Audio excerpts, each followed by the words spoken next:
నమస్కారం, నేను దర్యావలి మెట్రో న్యూస్కి స్వాగతం. ముందుగా హెడ్లైన్స్.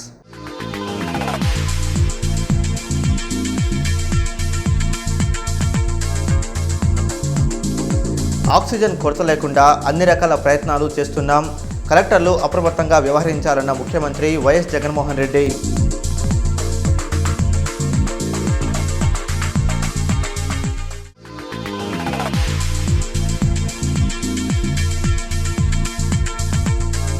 రైల్వే మహాల్లో covid care step down centre ప్రారంభం.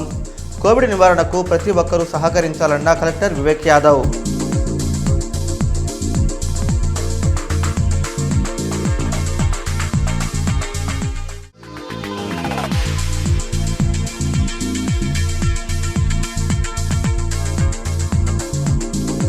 కార్పొరేషన్ ఆధ్వర్యంలో కోవిడ్ మృతులకు ఉచితంగా అంతిమ సంస్కారాలు ప్రారంభం. శ్మశాన వాటికలను పరిశీలించిన మేయర్ కావటి.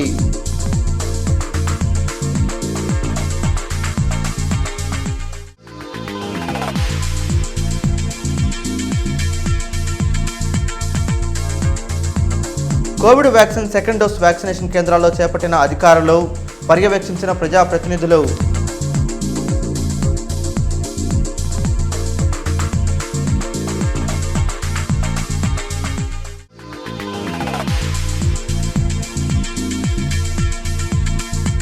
గుంటూరులో పకడ్బందీగా అమలవుతున్న కర్ఫ్యూ. ప్రధాన ప్రాంతాలను పరిశీలించిన అర్బన్ ఎస్పీ అమ్మిరెడ్డి. నిబంధనలు అతిక్రమిస్తే చర్యలు తప్పవని హెచ్చరిక.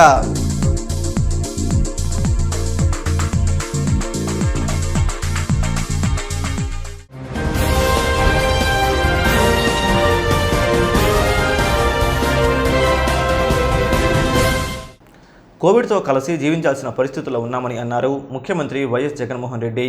తిరుపతి రుయా హాస్పిటల్లో జరిగిన ఘటన తీవ్రంగా కలిసివేసిందని చెప్పారు. ఆక్సిజన్పై కలెక్టర్లు అప్రమత్తంగా ఉండాలని ఆదేశించారు.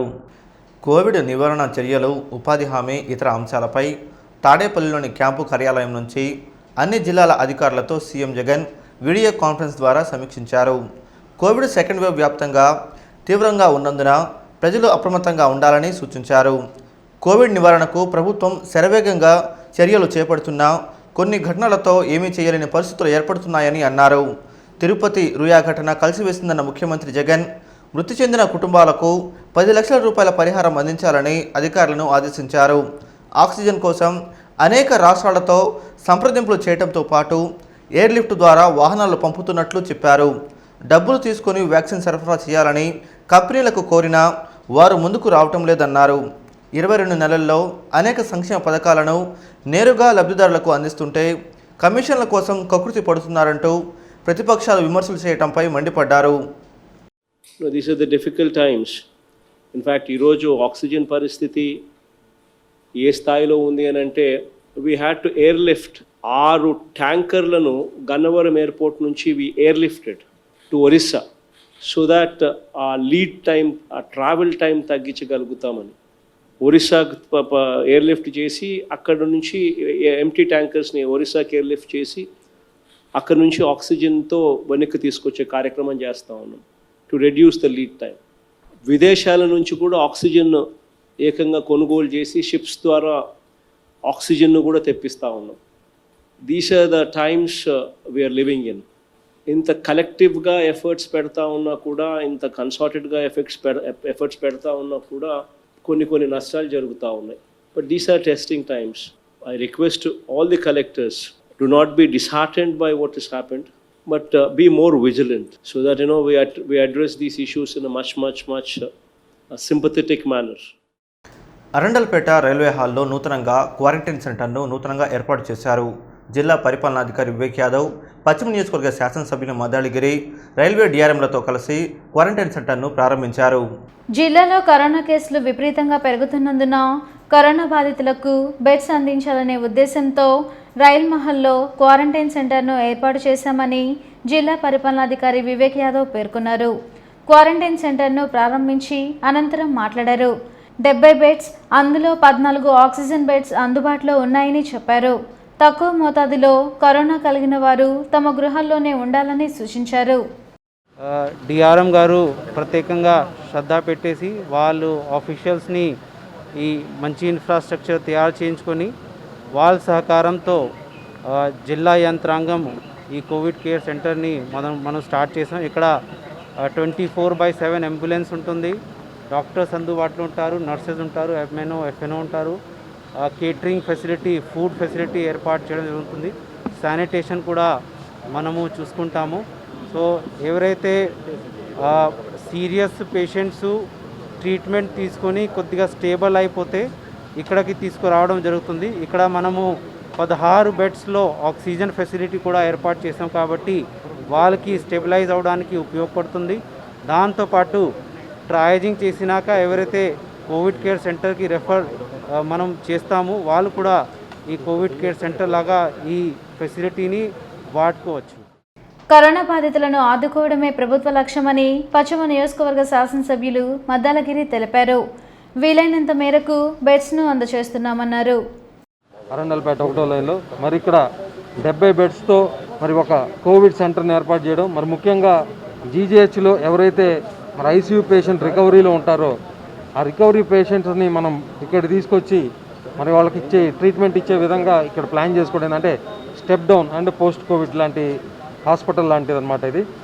మరి ఇక్కడ ఇప్పటికే 16 బెడ్స్ ఆక్సిజన్ బెడ్స్, అలాగే 54 నార్మల్ బెడ్స్ ఏర్పాటు చేయడం, మరి అలాగే ఆక్సిజన్ కాన్సన్ట్రేటర్స్ కూడా ఒక 10 ఇప్పుడు రావడం, మరి అవసరమైతే మళ్ళీ కాన్సన్ట్రేటర్స్ మళ్ళీ ఇక్కడ ఎక్కువ తెచ్చుకునే విధంగా ప్లాన్ చేసుకోవడం జరిగింది. కరోనా వైరస్ నియంత్రణకు వ్యాక్సినేషన్ కీలక పాత్ర పోషిస్తుందని నగర మేయర్ కావటి మనోహర్ నాయుడు తెలిపారు. ఇందుకోసం ప్రతి ఒక్కరూ తప్పనిసరిగా వ్యాక్సిన్ తీసుకొని కరోనా వైరస్ నియంత్రణకు సహకరించాలని సూచించారు. గుంటూరులో కరోనా వ్యాక్సినేషన్ పర్మనెంట్ సెంటర్లు విస్తృతంగా ఏర్పాటవుతున్నాయి. ఈ మేరకు భారత్పేట 140 సచివాలయంలో ఏర్పాటు చేసిన వ్యాక్సినేషన్ సెంటర్ను నగర మేయర్ కావటి మనోహర్ నాయుడు పరిశీలించారు. ఈ కార్యక్రమంలో మాజీ ఎమ్మెల్యే మోదుగుల వేణుగోపాల్ రెడ్డి, ఇతర నేతలు, అధికారులు పాల్గొన్నారు.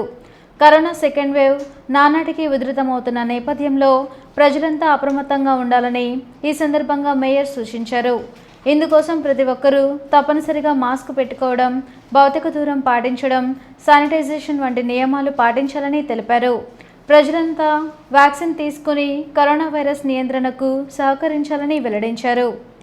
సెకండ్ డోస్ వేసుకోవాల్సినటువంటి వాళ్ళని ఎంపిక చేసి, అది కూడా 6 వారాలు పైచిలుకు 7 వారాలు ఉన్నటువంటి వాళ్ళకి మన ఆరోగ్య శాఖ డిపార్ట్మెంట్ దగ్గర నుంచి వాళ్ళకు ఒక మెసేజ్ వస్తుంది వాళ్ళ ఫోన్కి. ఏదైతే ఫస్ట్ డోస్ వేసుకున్నప్పుడు ఏదైతే వాళ్ళకి ఫస్ట్ డోస్ వేసుకున్నారని మెసేజ్ వస్తుందో, ఇప్పుడు 2వ డోసు వేసుకోవడానికి మీ దగ్గరలో ఉన్నటువంటి సచివాలయం ఏదైతే ఉందో వాళ్ళు ఇచ్చినటువంటి అడ్రస్ ప్రకారం ఏదైతే సచివాలయం ఉన్నదో ఆ సచివాలయానికి మీరు ఫలానా సమయంలో, ఎందుకంటే ఒకేసారి క్రౌడ్ వచ్చి మన సచివాలయాల్లో లేకపోతే ఆ సెంటర్స్లో వ్యాక్సినేషన్ కార్యక్రమం దగ్గర మరి ఇబ్బందులు గురవ్వకుండా, మరి జనం ఒకేసారి గుంపులుగా పోగవకుండా ఉండటానికి వాళ్ళు ఏ సమయంలో ఎక్కడికి వెళ్ళాలో, ఎక్కడ వ్యాక్సినేషన్ వేయించుకోవాలనేది వాళ్ళ ఫోన్కి మెసేజ్ వస్తుంది.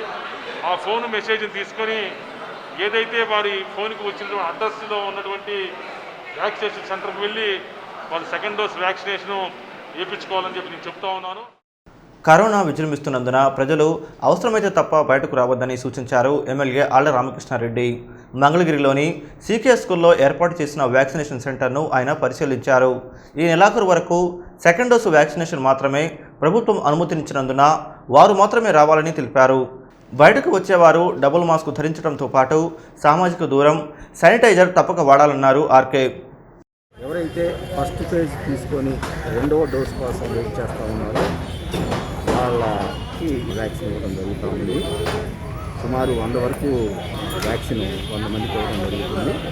ఎవరైతే గతంలో ఇదే పిహెచ్సిలో, మంగళగిరి పిహెచ్సిలో ఫస్ట్ డోస్ తీసుకొని ఉన్నారో అబౌవ్ 60 ఇయర్స్ 60 సంవత్సరాలు పైబడినటువంటి వాళ్ళని వాళ్ళ డాటా తీసుకొని ఎటువంటి ఇబ్బందులు లేకుండా ప్రతి ఒక్కరికి సపరేట్గా ఎన్రోల్మెంట్ దగ్గర నుంచి వ్యాక్సిన్ ఇచ్చిన తర్వాత కనీసం అరగంట సమయం కూర్చోబెట్టి వాళ్ళని ఎటువంటి ఇబ్బందులు లేకుండా, అంతా వృద్ధులు ఎక్కువ మంది ఉన్నారు కాబట్టి వాళ్ళకి ఇబ్బందులు లేకుండా ఇవాళ కార్పొరేషన్ సిబ్బంది అలాగే వైద్య ఆరోగ్య సిబ్బంది చాలా పద్ధతిగా ఎటువంటి రద్దీ లేకుండా చేయటం అనే దాన్ని నిజంగా అభినందించాలి. కరోనా బాధితులకు అండగా ఉండేందుకు కార్పొరేషన్ పాలకవర్గం ప్రత్యేక కృషి చేస్తుంది. ఇందులో భాగంగా కరోనా వైరస్ సోకి మరణించిన అనంతరం అవసరమైన కార్యక్రమాలు నిర్వహించే విషయంలో కూడా తగిన సహాయ సహకారాలు అందించేందుకు సిద్ధమయ్యింది. కోవిడ్ కారణంగా మరణించిన వారి మృతదేహాలకు నగరపాలక సంస్థ ఆధ్వర్యంలో ఉచితంగా దహన సంస్కారాలు నిర్వహిస్తున్నట్లు మేయర్ కావటి మనోహర్ నాయుడు వెల్లడించారు. ఈ మేరకు కొరిటపాడులోని వైకుంఠ ధామాన్ని మంగళవారం ఆయన పరిశీలించారు. దహన సంస్కారాలు జరుగుతున్న తీరు, మృతుల కుటుంబాలకు అందుతున్న సేవల గురించి ఆయన ఆరా తీశారు. ఈ సందర్భంగా మేయర్ మాట్లాడుతూ ముఖ్యమంత్రి వైఎస్ జగన్మోహన్ రెడ్డి స్ఫూర్తితో తాము కూడా ఉచిత దహన సంస్కార కార్యక్రమాన్ని గుంటూరులో ప్రారంభించినట్లు చెప్పారు. దీనికి సంబంధించిన ప్రాంతాల వారీగా శానిటరీ ఇన్స్పెక్టర్లకు బాధ్యతలు అప్పగించినట్లు ఆయన తెలిపారు. గుంటూరు నగరంలో 7 హిందూ శ్మశాన వాటికలు, 2 క్రిస్టియన్ శ్మశాన వాటికలు, 1 ముస్లిం శ్మశాన వాటికని ఎంపిక చేసినట్లు కావటి వివరించారు. కరోనా మృతుల కుటుంబాల నుంచి ఎవరైనా అదనంగా డబ్బులు వసూలు చేసే వారిపై తగిన చర్యలు తీసుకుంటామని హెచ్చరించారు. కరోనా బాధిత కుటుంబాలకు నగరపాలక సంస్థ నిత్యం అండగా ఉంటుందని మేయర్ హామీ ఇచ్చారు. కోవిడ్కి సంబంధించి కావచ్చు, లేకపోతే ఇతరితర ఏదైనా దీర్ఘ వ్యాధులకు సంబంధించి ఎవరైనా సరే చనిపోతే ఉచితంగా దహన సంస్కారాలు వారి వారి మత సాంప్రదాయ ప్రకారం చేయాలని చెప్పేసి మరి నిర్ణయం తీసుకోవడం కూడా జరిగింది. మరి దానికి సంబంధించి శ్మశానాలు అంటే హిందూ శ్మశానాలు ఏమన్నా 7, మరి క్రిస్టియన్ శ్మశానాలు 2, ముస్లిం శ్మశానం 1, మొత్తం 10 శ్మశాన వాటికలను కూడా ఐడెంటిఫికేషన్ చేయడం కూడా జరిగింది. ఈ 10 శ్మశాన వాటికల్లో 4 శ్మశాన వాటికలు అంటే హిందూ శ్మశాన వాటికలు మరి ప్రైవేటు వ్యక్తులు చేతిలో మరి గత కొన్ని సంవత్సరాలుగా నడుస్తున్నటువంటి పరిస్థితి. మరి వారికి కూడా మేము చెప్పడం కూడా జరిగింది, ఎవరి దగ్గర కూడా మీరు డబ్బులు తీసుకోబాకండి, దహన సంస్కారాలు కావచ్చు, లేకపోతే మరి ఇతరితర ఈ యొక్క పూడ్చేటువంటి కార్యక్రమం ఏదైనా దహనం కావచ్చు, పూడ్చేటువంటి కార్యక్రమం కావచ్చు, ఎవరి దగ్గర కూడా డబ్బులు తీసుకోవద్దని చెప్పేసి వాళ్ళకు కూడా చెప్పడం కూడా జరిగింది. వాళ్ళు కూడా ఆ కమిటీ వాళ్ళు కూడా దానికి అంగీకరించి వాళ్ళు కూడా మా కోఆపరేట్ చేయడం జరుగుతూ ఉంది. రాష్ట్రంలో కోవిడ్ విజృంభణ ఆగటం లేదు. గత 24 గంటల్లో 20,345 పాజిటివ్ కేసులు కొత్తగా నిర్ధారణ అయ్యాయి. ఇప్పటి వరకు 13,20,039 కరోనా కేసులు నమోదైనట్లు రాష్ట్ర వైద్య ఆరోగ్య శాఖ ప్రకటించింది. రాష్ట్ర వ్యాప్తంగా 8,899 మంది కరోనాతో మృతి చెందారు. 1,95,102 యాక్టివ్ కేసులు కాగా వివిధ హాస్పిటల్స్లో చికిత్స పొందుతూ కోలుకొని 11,16,038 మంది డిశ్చార్జ్ అయ్యారు. గుంటూరు జిల్లాలో 1,24,016కి పాజిటివ్ కేసులు చేరాయి. 17,867 యాక్టివ్ కేసులు కాగా రికవరీ అయిన వారు 105,348 మంది ఉన్నారు. మృతుల సంఖ్య 801గా ఉంది. నగరంలో కర్ఫ్యూని పోలీసులు పకడ్బందీగా అమలు చేస్తున్నారు. మధ్యాహ్నం 12 గంటల తర్వాత అత్యవసర సేవలు తప్ప మిగిలిన షాపులు తెరిచినా అనవసరంగా ప్రజలు బయటకు తిరుగుతున్నా కఠిన చర్యలు తీసుకుంటామన్నారు. కేసులు నమోదు చేయడంతో పాటు వాహనాలను సీజ్ చేస్తున్నారు. కరోనా విజృంభిస్తుంటే ప్రజలు నిర్లక్ష్యంగా వ్యవహరించడంపై మండిపడుతున్నారు పోలీసులు. పని లేకుండా తిరిగే వారిని జైలుకు కూడా పంపుతామని హెచ్చరిస్తున్నారు. కరోనాతో పిట్టల్లా ప్రాణాలు కోల్పోతుంటే మానవత్వం చూపాల్సిన హాస్పిటల్స్ యాజమాన్యాలు కాసులకు కక్కుటి పడుతున్నాయి. ప్రజల ప్రాణాలు పోతే మాకేంటి, డబ్బే ముఖ్యమంటూ యథేచ్ఛగా ఇష్టం వచ్చినట్లు ఫీజులను వసూలు చేస్తున్నాయి. గుంటూరులో ప్రైవేట్ హాస్పిటల్స్ దందా మామూలుగా లేదు. కోవిడ్ పేషెంట్ దొరికితే చాలు రాబందుల్లా పీకు తింటున్నారు. లక్షలకు లక్షలు ఫీజులు వసూలు చేస్తున్నా పేషెంట్ బ్రతుకుతాడనే నమ్మకం మాత్రం కనిపించడం లేదు. కొత్తపేట వరల్డ్ క్లబ్ రోడ్లో ఏ గల్లీ చూసినా కిక్కిరిసి కనిపిస్తున్నాయి. చిన్న హాస్పిటల్స్ నుంచి పెద్ద హాస్పిటల్స్ వరకు పర్మిషన్తో కొన్ని, అన్అఫిషియల్గా మరికొన్ని కోవిడ్ ట్రీట్మెంట్ ఇస్తున్నాయి. ఎక్కడెక్కడి నుంచో వచ్చిన కరోనా బాధితుల నుంచి లక్షలకు లక్షలు డబ్బులు వసూలు చేస్తున్నాయి. ఏ ట్రీట్మెంట్ ఇస్తారో తెలియదు, ఏ మందులు వాడతారో చెప్పరు. రోజుకి ఇంత కట్టాల్సిందే అంటూ రోగుల నుంచి పీడించి డబ్బులు వసూలు చేస్తున్నారు. హాస్పిటల్స్పై ప్రభుత్వ కమిటీలు పర్యవేక్షణ అంతంత మాత్రంగానే ఉండడంతో సామాన్యుడు డబ్బులు కట్టలేక, ప్రాణాలు నిలుపుకోలేక ఏం చేయాలో అర్థం కాని పరిస్థితిలోకి వెళ్ళిపోతున్నాడు. ప్రైవేట్ హాస్పిటల్స్ దందాను అరికట్టడంలో వైద్య ఆరోగ్య శాఖ నిర్లక్ష్యంగా ఉందని మండిపడ్డారు సిపిఐ నేత జంగాల అశోక్ కుమార్. చివరికి చనిపోతే కూడా అంత్యక్రియలు కూడా ₹1,000 వసూలు చేయడం సిగ్గుచేటన్నారు. ప్రభుత్వ హాస్పిటల్లో చూస్తూ ఉంటే కుర్చీలో కూర్చోబెట్టి ఆక్సిజన్ ఇవ్వటం, ఒక బెడ్ మీద 3 పెట్టడం, ఈ పద్ధతుల్లో పెడతా ఉన్నారు తప్ప ప్రత్యామ్నాయంగా ప్రభుత్వ హాస్పిటల్లో పడకలు పెంచేటటువంటి పరిస్థితి కానీ, అలాగే జిల్లా వైద్య ఆరోగ్య శాఖ అధికారి పూనుకొని ఈ జిల్లాలో ఉన్నటువంటి ప్రైవేటు వైద్య హాస్పిటల్స్ కానీ, అలాగే ప్రైవేటు కాలేజీలు, కళ్యాణ మండపాలు ఇవన్నీ కూడా తీసుకొని వైద్య కేంద్రాలుగా మార్చి పేదలందరికీ సహకరిద్దామనేటటువంటి ఆలోచన ఈ జిల్లా అధికారులకి సూచన చేస్తూ ఉన్నాం. ఇప్పటిదాకా చేయని కారణంగానే ఇలాంటి ప్రాణ నష్టాలు రోజు రోజుకి పెరిగిపోతూ ఉన్నాయి. గుంటూరులో కరోనా వ్యాక్సినేషన్ శాశ్వత కేంద్రాలు ప్రారంభమయ్యాయి. ఏటి అగ్రహారం ఎస్కేబిఎం హైస్కూల్లో ఏర్పాటు చేసిన వ్యాక్సినేషన్ సెంటర్ను డిప్యూటీ కమిషనర్ వెంకటకృష్ణయ్య పరిశీలించారు. కరోనా వైరస్ నియంత్రణ కోసం రాష్ట్ర ప్రభుత్వం తీసుకుంటున్న చర్యలు అభినందనీయమని నగరపాలక సంస్థ డిప్యూటీ కమిషనర్ వెంకటకృష్ణయ్య తెలిపారు. ఈ మేరకు ఏటి అగ్రహారం ఎస్కేబిఎం హైస్కూల్లో ఏర్పాటు చేసిన కరోనా వ్యాక్సిన్ పర్మనెంట్ సెంటర్ను ఆయన పరిశీలించారు. ఈ కార్యక్రమంలో కార్పొరేటర్లు అచాల వెంకటరెడ్డి, రోషన్ తదితరులు పాల్గొన్నారు. నగరపాలక సంస్థ పరిధిలో మొత్తం 10 వ్యాక్సినేషన్ సెంటర్స్ ఏర్పాటు చేసినట్లు ఈ సందర్భంగా డిప్యూటీ కమిషనర్ తెలిపారు. ఫస్ట్ డోస్ పూర్తి చేసుకుని 8 వారాలు నిండిన వారికి ప్రస్తుతం సెకండ్ డోస్ వేయడం జరుగుతుందని ఆయన చెప్పారు. ఈ అవకాశాన్ని నగర ప్రజలు సద్వినియోగం చేసుకోవాలని సూచించారు. అదేవిధంగా కరోనా వైరస్ నియంత్రణ కోసం రాష్ట్ర ప్రభుత్వం చేస్తున్న కృషి అందరికీ ఆదర్శమని కార్పొరేటర్లు వెల్లడించారు. గుంటూరు కార్పొరేషన్లో మొత్తం 10 సెంటర్లు ఏర్పాటు చేయడం జరిగింది. దాంట్లో 8 సెంటర్లు కోవిషీల్డ్, అట్లాగే 2 సెంటర్లు వచ్చేసి కోవాక్సిన్ ఏర్పాటు చేయడం జరిగింది. అది భారతీయ విద్యాభవన్, తర్వాత అట్లాగే ఈ భారతపేట 2 సెంటర్లు కూడా కోవాక్సిన్ ఏర్పాటు చేయడం జరిగింది.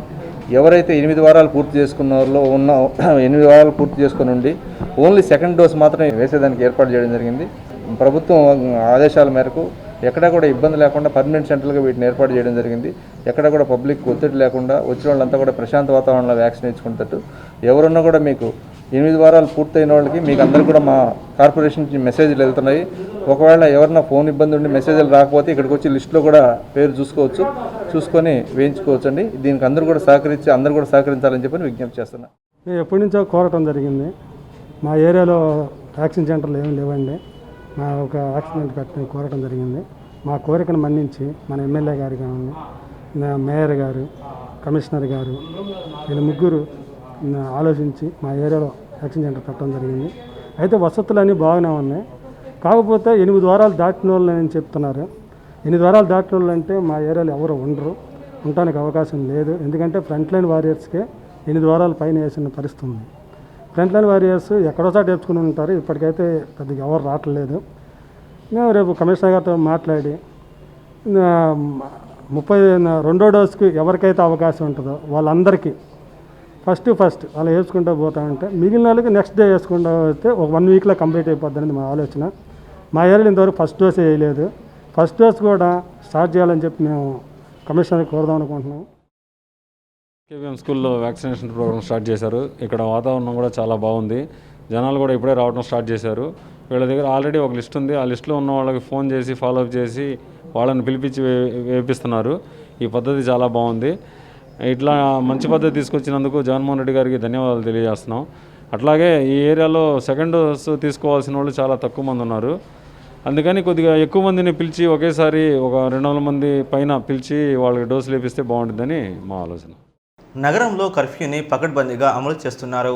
పకడ్ కర్ఫ్యూ సమయంలో వాహనాలపై తిరిగేవారిని అర్బన్ ఎస్పీ అమ్మిరెడ్డి క్షుణ్ణంగా తనిఖీ చేస్తున్నారు.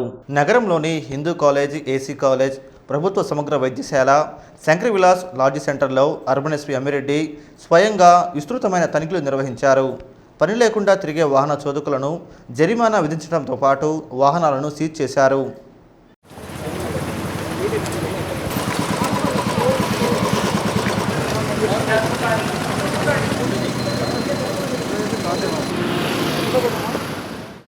కరోనా నిబంధనలు ఉల్లంఘించి రోడ్లపై తిరుగుతున్న 100 నుంచి 120 వాహనాలను రోజుకు సీజ్ చేస్తున్నామని అర్బన్ ఎస్పీ అమ్మిరెడ్డి తెలిపారు. రోడ్లపై వాకింగ్ చేసే వారిపై కూడా చర్యలు తీసుకుంటామన్నారు. 3-4 ప్లేసుల్లో వాహన తనిఖీలు మరియు పెట్రోలింగ్ పార్టీసు ఏర్పాటు చేసి ప్రతి వాహన చోదకుడిని మరియు పాదచారులను కూడా నిలుపుదల చేసి వాళ్ళు ఈ కర్ఫ్యూ టైంలో బయటికి రావడానికి గల కారణాలు పూర్తి స్థాయిలో తెలుసుకుని వాళ్ళ దగ్గర ఉన్నటువంటి డాక్యుమెంట్స్ వెరిఫై చేసి వాళ్ళ ఇంకా డౌట్ వస్తే వాళ్ళు ఎక్కడి నుంచి వస్తున్నారన్నప్పుడు వాళ్ళ సెల్ ఫోన్ చెక్ చేయడం, ఒక బయట నుంచి వచ్చిన వాళ్ళు అయితే వాళ్ళ టోల్ ప్లాజా రిసిప్ట్స్ కూడా చెక్ చేస్తున్నాం, ఫాస్ట్యాగ్ అయితే ఫాస్ట్యాగ్లో వచ్చే SMS కూడా చెక్ చేస్తున్నాం.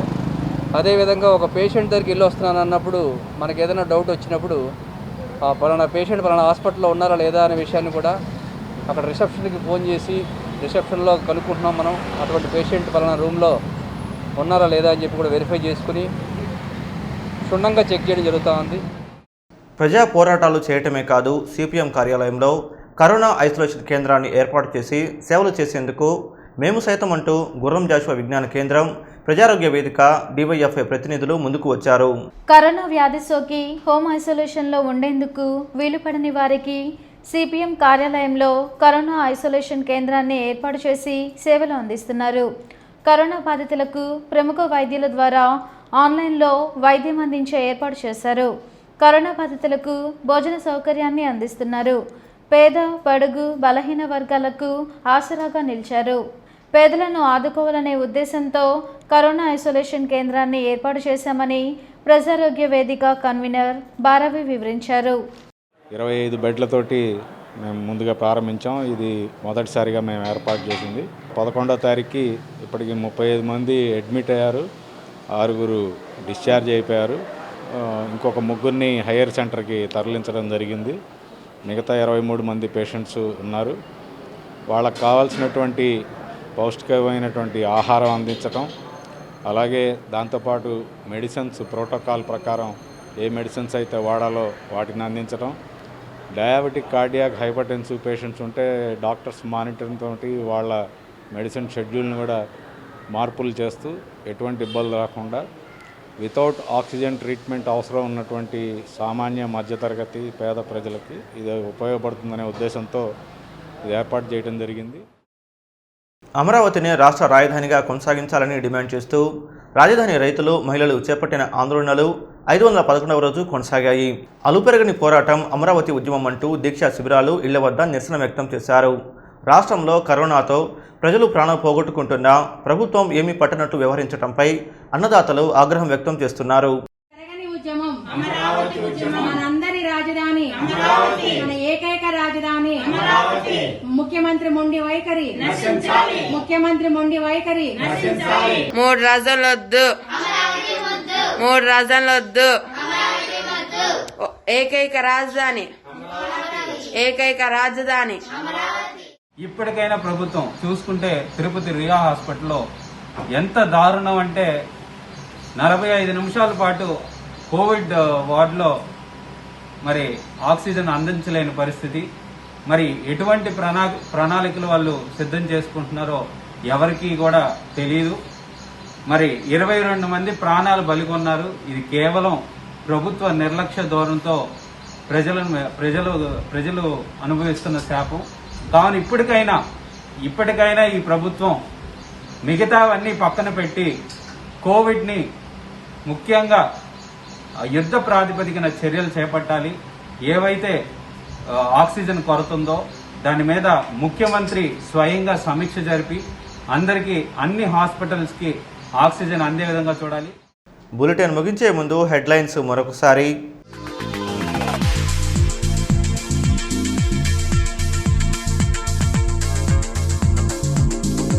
ఆక్సిజన్ కొరత లేకుండా అన్ని రకాల ప్రయత్నాలు చేస్తున్నాం, కలెక్టర్లు అప్రమత్తంగా వ్యవహరించాలన్న ముఖ్యమంత్రి వైఎస్ జగన్మోహన్ రెడ్డి.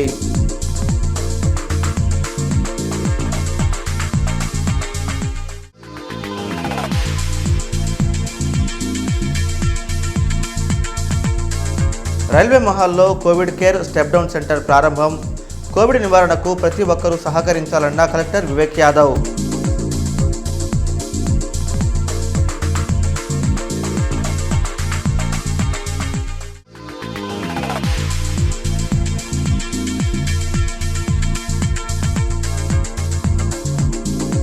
కార్పొరేషన్ ఆధ్వర్యంలో కోవిడ్ మృతులకు ఉచితంగా అంతిమ సంస్కారాలు ప్రారంభం. శ్మశాన వాటికలను పరిశీలించిన మేయర్ కావటి.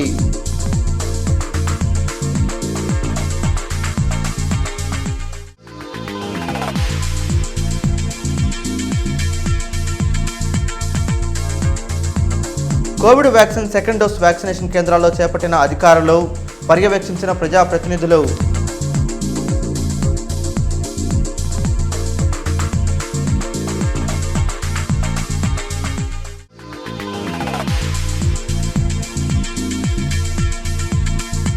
గుంటూరులో పకడ్బందీగా అమలవుతున్న కర్ఫ్యూ, ప్రధాన ప్రాంతాలను పరిశీలించిన అర్బన్ ఎస్పీ అమ్మిరెడ్డి.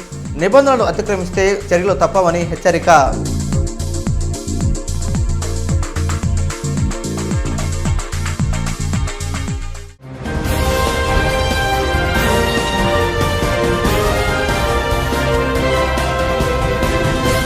ఇవి ఇప్పటివరకు ఉన్న విశేషాలు. నమస్కారం.